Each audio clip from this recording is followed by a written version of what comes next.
ಆಗಬಾರ್ದು. ಹಿಂದುತ್ವ ಅಂದರೆ ಮತ್ತೆ ಹೇಳ್ತೀನಿ ನಾನು, ಹಿಂದುತ್ವ ಅಂದ್ರೆ ಏನು ಮತ್ತೆ ನಾನು ಹೇಳ್ತಾ ಇದ್ದೀನಿ, ನಮ್ಮ ಶ್ರದ್ಧಾ ಕೇಂದ್ರಗಳು ಭಂಗ ಆಗಕ್ಕೆ ನಾವು ಬಿಡಲ್ಲ.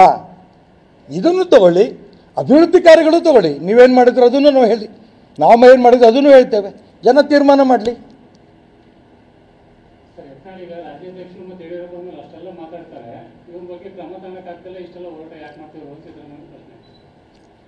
ಸಿದ್ದರಾಮಯ್ಯನಿಗೆ ಎದುರಿಗೇನೆ ಸಿದ್ದರಾಮಯ್ಯ ಮುಖ್ಯಮಂತ್ರಿ ಆಗೋದು ಬೇಡ, ಖರ್ಗೆ ಆಗಲಿ ಅಂತ ಹೇಳಿದಂಥ ಡಿ ಕೆ ಶಿವಕುಮಾರ್ ಪಕ್ಕದಲ್ಲಿ ಇಟ್ಕೊಂಡು ತಿಹಾರ್ ಜೈಲಿಗೆ ಹೋಗ್ಬಿಟ್ಟು ಬಂದ ನಾವು ಜೈಲಲ್ಲಿ ಹೋಗಿ ಬೈಲಲ್ಲಿ ಇರೋಂಥ ಡಿ ಕೆ ಶಿವಕುಮಾರ್ ಪಕ್ಕದಲ್ಲಿ ಇಟ್ಕೊಂಡು ಯತ್ನಾಳ್ ಬಗ್ಗೆ ಮಾತಾಡೋಂಥ ಅಧಿಕಾರ ಏನಿದೆ ಸಿದ್ದರಾಮಯ್ಯನವ್ರಿಗೆ?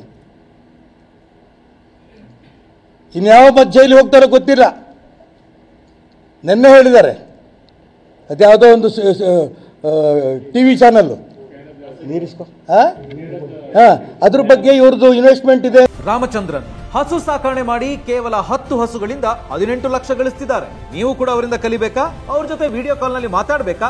ಈಗಲೇ ಫ್ರೀಡಮ್ ಆಪ್ ಡೌನ್ಲೋಡ್ ಮಾಡಿ ಅಂತ ಅಂದ್ಕೊಂಡು ನಡೀತಾ ಇದ್ದಂಥ ಸಂದರ್ಭದಲ್ಲಿ ನನ್ನ ವಂಶವನ್ನೇ ಹಾಳು ಮಾಡಕ್ಕೆ ಹೊರಟಿದ್ದಾರೆ. ನೀವು ತಪ್ಪು ಮಾಡಿದ್ರೆ ನಿಮ್ಮ ವಂಶ ಹಾಳಾಗತ್ತೆ. ಏನು ಬೇಕಾದ್ರೂ ಮಾಡ್ಬೋದೇನು? ನಾನು ಹೇಳ್ತಿದ್ದೀನಿ, ನನ್ನ BJP ಕಾರ್ಯಕರ್ತರದ್ದು ಇದೆ. ಕೇಂದ್ರ ನಾಯಕರಿಗೆ ಯಾವ ಸಂದರ್ಭದಲ್ಲಿ ಏನೇನು ಮಾಡಬೇಕು ಖಂಡಿತ ಅವ್ರಿಗೆ ಗೊತ್ತಿದೆ, ಮಾಡ್ತಾರೆ.